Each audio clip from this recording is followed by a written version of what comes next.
Villainous reborn इन novel episode 4। अब आगे सिया कुछ देर क्लाउड को देखती है, फिर अपने आंखों में चमक लेकर उससे बोलती है, ओके आज से तुम्हारा नाम डोरा होगा।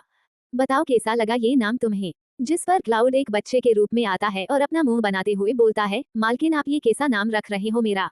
मुझे ये नाम पसंद नहीं आया, कोई दूसरा नाम रखो। क्लाउड की बात सुनकर सिया का भी मुंह बन जाता है, लेकिन जब वो क्लाउड को बच्चे के रूप में देखती है तो थोड़ी चौंक जाती है, मगर फिर कुछ ही देर में वो वापस से नॉर्मल हो जाती है और क्लाउड उर्फ छोटे बच्चे को देखते हुए बोलती है, अच्छा ठीक है मैं तुम्हारा नाम बदल दूंगी, लेकिन पहले मुझे ये बताओ तुम बच्चे के रूप में कैसे आए। अभी कुछ देर पहले तो तुम एक क्लाउड की तरह थे। जिस पर वो बच्चा बोलता है, मालकिन वो क्या है, मेरे पास एबिलिटीज है खुद को चेंज करने का, मैं किसी भी रूप में आ सकता हूँ। उसकी बात सुनकर सिया के आंखों में वापस से एक चमक आ जाता है।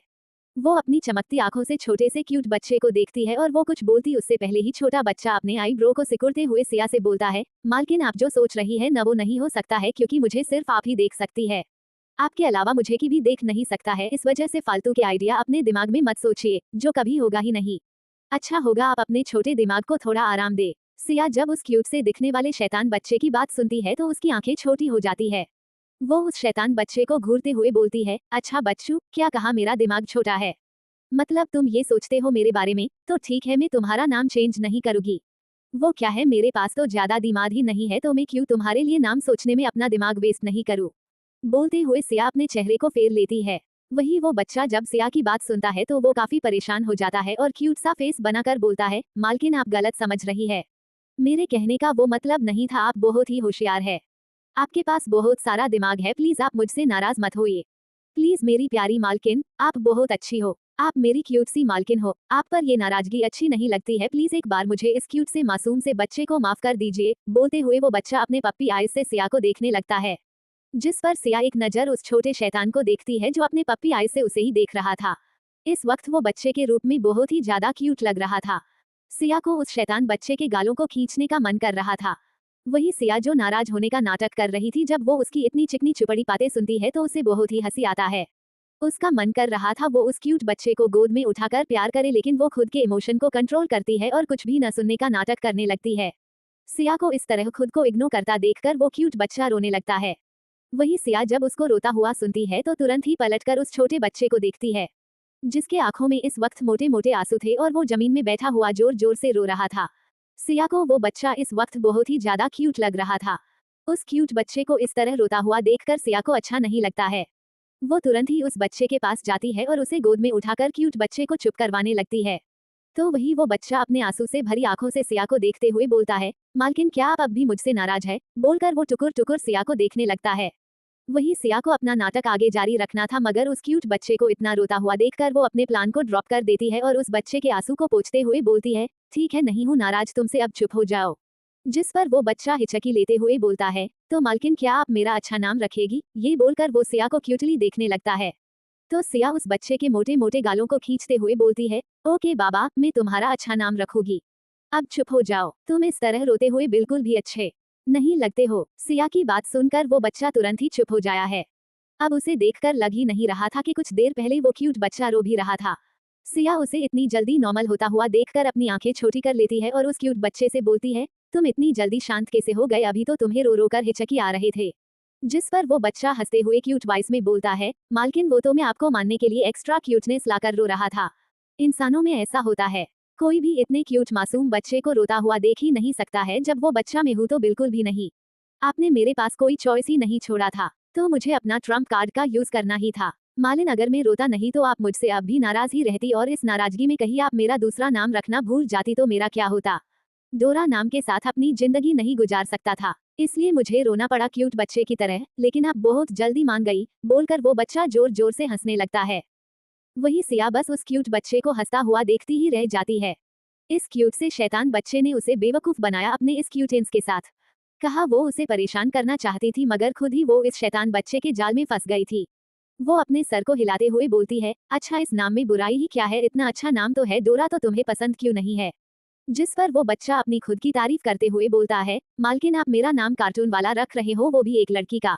मैं एक लड़का हूँ, वो भी बहुत पावरफुल, मेरे पास बहुत सी शक्तियाँ हैं। मैं इतना अच्छा महान क्यूट सा बच्चा हूँ, तो आप भी कोई लड़के वाला नाम जो मुझे सूट करे वो रखो। आखिर मेरा भी कोई सेल्फ रिस्पेक्ट है। बोलते हुए वो बच्चे अपने बालों में स्टाइल से हाथ फेरता है। वही सिया उसकी बातें सुनकर और उसे इस तरह एक्ट करते हुए देखकर वो जोर जोर से हंसने लगती है। हंसते हंसते सिया के आंखों में आंसू आ जाते हैं, लेकिन उससे अपनी हंसी कंट्रोल ही नहीं हो रहा था। वो हंसते हुए बोलती है, ओह माय गॉड, क्या कहा तुमने, एक बार फिर से कहो, बोलकर सिया फिर से हंसने लगती है। तो वही वो बच्चा सिया को खुद पर इस तरह हंसते हुए देखकर मुंह बनाते हुए बोलता है, मालकिन आप इस तरह मुझ पर हंस क्यों रही है? मैंने गलत हो क्या कहा है? भले ही छोटा हूँ लेकिन हाँ मेरी भी कोई सेल्फ रिस्पेक्ट है।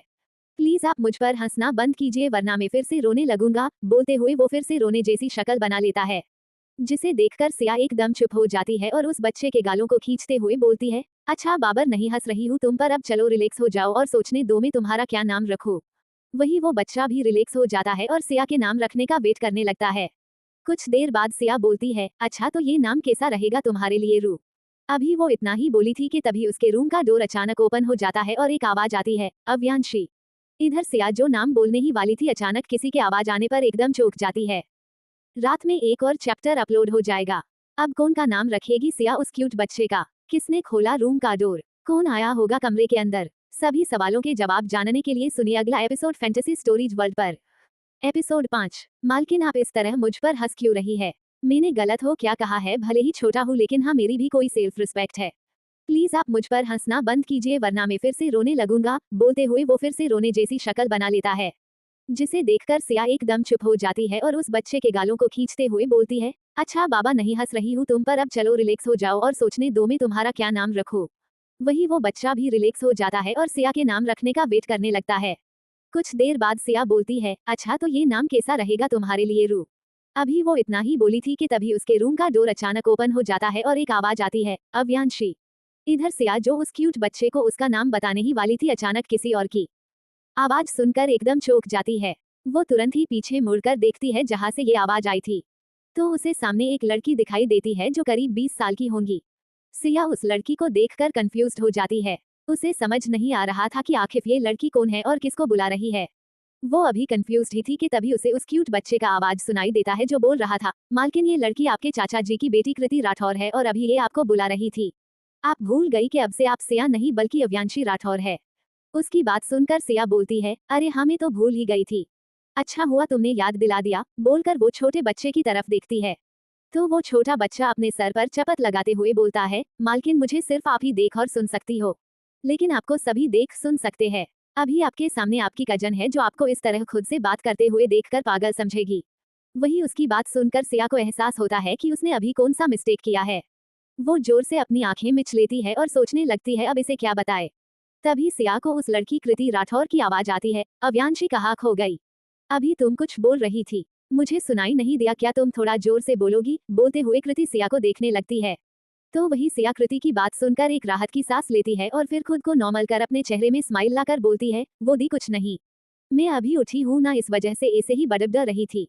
आप बताइए कुछ काम था आपको मुझसे? जिस पर वो लड़की बोलती है, अरे नहीं मैं बस जानने के लिए आई थी क्या तुम ठीक हो, कहीं तुम्हें कोई पेन दर्द तो नहीं हो रहा है।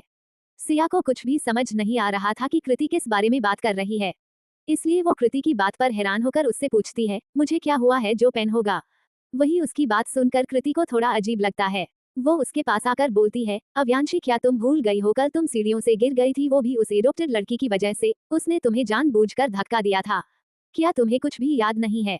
कहीं सीढ़ियों से गिरने की वजह से तुम्हारा याददाश्त तो नहीं चला गया? बोलते हुए कृति अव्यांशी के कंफ्यूज चेहरे को देखती है। सिया को इस तरह कंफ्यूज देखकर कृति को पक्का लगने लगता है कि सिया उर्फ अव्यांशी की याददाश्त सच में जा चुकी है। इसलिए वो कुछ देर कुछ सोचती और फिर सिया की तरफ देखकर उससे बोलती है, अव्यांशी तुम यही आराम करो, मैं अभी सबको बता कर आती हूँ कि तुम उस सोनम की वजह से अपनी याददाश्त भूल चुकी हो। ये माफ नहीं होगा, उसे उसके किए की सजा मिलकर ही रहेगी। इतना बोलकर कृति बिना सिया की बात सुने तुरंत ही कमरे से बाहर चली जाती है। इधर सिया हैरान परेशान बस खड़ी ही रह जाती है, उसे कुछ बोलने का मौका कृति ने दिया ही नहीं था। वो उस बच्चे से पूछती है, इसे क्या हुआ और ये अभी मुझे क्या बोल कर गई? किसकी बात कर रही थी वो अभी? मुझे कुछ समझ नहीं आ रहा है, क्या तुम जरा मुझे समझाओगे क्या कहने का मतलब था उसका? जिस पर वो बच्चा बोलता है, मालकिन ये आपकी मतलब अव्यांशी राठौर की एडॉप्टेड सिस्टर सोनम राठौर की बात कर रही है। कल अव्यांशी राठौर सीढ़ियों से फिसल कर गिर गई थी, जिससे अव्यांशी को बहुत चोट आया था, लेकिन उसका अव्यांशी की एडॉप्टेड सिस्टर मतलब सोनम राठौर के साथ क्या कनेक्शन है? सिया पूछती है। तो वो छोटा बच्चा बोलता है, मालकिन जब अव्यांशी सीढ़ियों से नीचे गिरी थी तब सोनम राठौर भी वही थी अव्यांशी राठौर के बाजू में। वही कृति जो पहले ही नीचे थी जब वो अव्यांशी को गिरता हुआ देखती है और उसके बाजू में सोनम को, तो वो सारा इल्जाम सोनम पर लगा देती है। क्योंकि कृति को सोनम जरा भी पसंद नहीं करती थी। वजह थी सोनम का एडॉप्टेड डॉटर होना, जिसका राठौर फैमिली से कोई भी ब्लड रिलेशन नहीं है, इसलिए कृति सोनम को राठौर मेंशन से मिलवाना चाहती है। ये बहुत ही चालू लड़की है।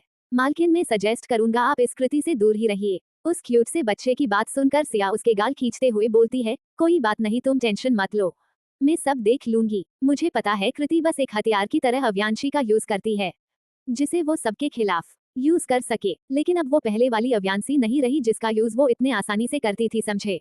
ये मैं हूं नई अव्यांशी राठौर, जिसका यूज अपने फायदे के लिए करना मुश्किल ही नहीं नामुमकिन है। क्या होगा आगे? कैसे सिखाएगी सिया उर्फ अव्यांशी कृति को सबक? क्या रिएक्शन होगा सिया का पहली बार फैमिली मेंबर्स से मिलकर? सभी सवालों के जवाब जानने के लिए सुनिए कहानी का अगला एपिसोड सिर्फ मेरे YouTube channel fantasy stories world पर। लाइक, कमेंट्स, शेयर करें एंड मेरे YouTube channel fantasy stories world को सब्सक्राइब करना ना भूले। Thank you.